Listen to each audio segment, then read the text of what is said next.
नमस्कार दोस्तों, true horror mystery channel में आपका बहुत बहुत स्वागत है। और आज फिर से मैं आपके लिए लेकर आया हूँ एक सच्ची डरावनी कहानी, जिसे सुनकर आप रोमांचित हो जाएंगे। अगर आपको इसी तरह की कहानियाँ पसंद है तो मेरे चैनल को सब्सक्राइब ज़रूर करें, और अगर कहानी अच्छी लगे तो लाइक और अपनी राय कमेंट में ज़रूर दें। आप कहानी का बेटर एक्सपीरियंस चाहते हैं तो हेडफोन का यूज़ ज़रूर करें। मेरा नाम अमन है और यह कहानी तब की है जब मैं करीब 20 साल का हुआ करता था। हम उस वक्त गाज़ियाबाद में नए नए आए थे। हमने गाज़ियाबाद में एक घर खरीदा था।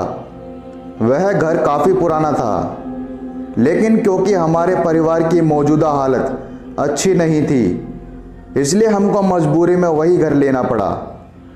हमने उस घर को अच्छे से रिनोवेट भी करवा लिया और हमें वह घर काफ़ी अच्छा भी लगने लगा। मेरी एक छोटी बहन भी है जो उस वक्त काफ़ी शरारत करती थी।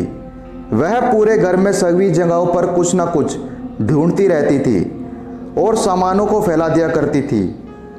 एक दिन शाम को मम्मी पापा और मैं बैठकर कुछ बातें कर रहे थे, तभी हमें तेज़ी से किसी के चिल्लाने की आवाज़ सुनाई दी। वह चिल्लाने की आवाज़ किसी और की नहीं बल्कि मेरी छोटी बहन की थी।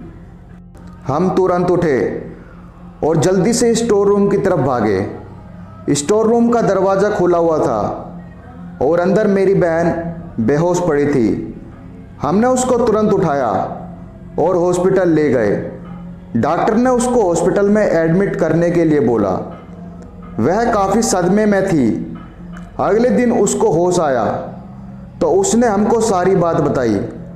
उसने कहा कि मुझे स्टोर रूम में से किसी के बुलाने की आवाज़ आ रही थी। कोई मेरा नाम लेकर मुझे बुला रहा था, इसलिए मैं स्टोर रूम की तरफ बढ़ी और स्टोर रूम का दरवाज़ा खोला। दरवाज़ा खोलकर जैसे ही मैं अंदर गई तो मैंने देखा कि वहाँ पर कोई नहीं था। मैंने देखा कि वहाँ काफ़ी सामान पड़ा हुआ था, जिनमें एक गुड़िया भी थी। उस गुड़िया को देखकर मुझे काफ़ी अच्छा लगा।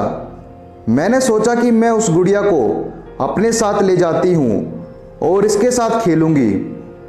तभी जैसे ही मैंने उस गुड़िया को उठाया तो उस गुड़िया में से एक अजीब सी हंसी की आवाज़ आने लगी। यह देखकर मैं बहुत ज़्यादा डर गई। मैंने उस गुड़िया को नीचे फेंक दिया और तेज़ी से चिल्लाई, और उसके बाद मुझे कुछ भी याद नहीं। उसकी बातें सुनकर हम बहुत ज़्यादा हैरान थे और डर भी गए थे। फिर जब हम अपने घर पर आए तो हमने स्टोर रूम में जाकर देखा, लेकिन हमें वहाँ पर कोई गुड़िया नहीं मिली। हमने अगले दिन ही पंडित जी को बुलाकर अपने घर का शुद्धिकरण करवा लिया। उसके बाद हमारे साथ ऐसा कुछ भी नहीं हुआ। दोस्तों, अगर आपको ये कहानी अच्छी लगी हो तो आप प्लीज़ मेरे चैनल को सब्सक्राइब ज़रूर करें और अपनी राय कमेंट में ज़रूर दें।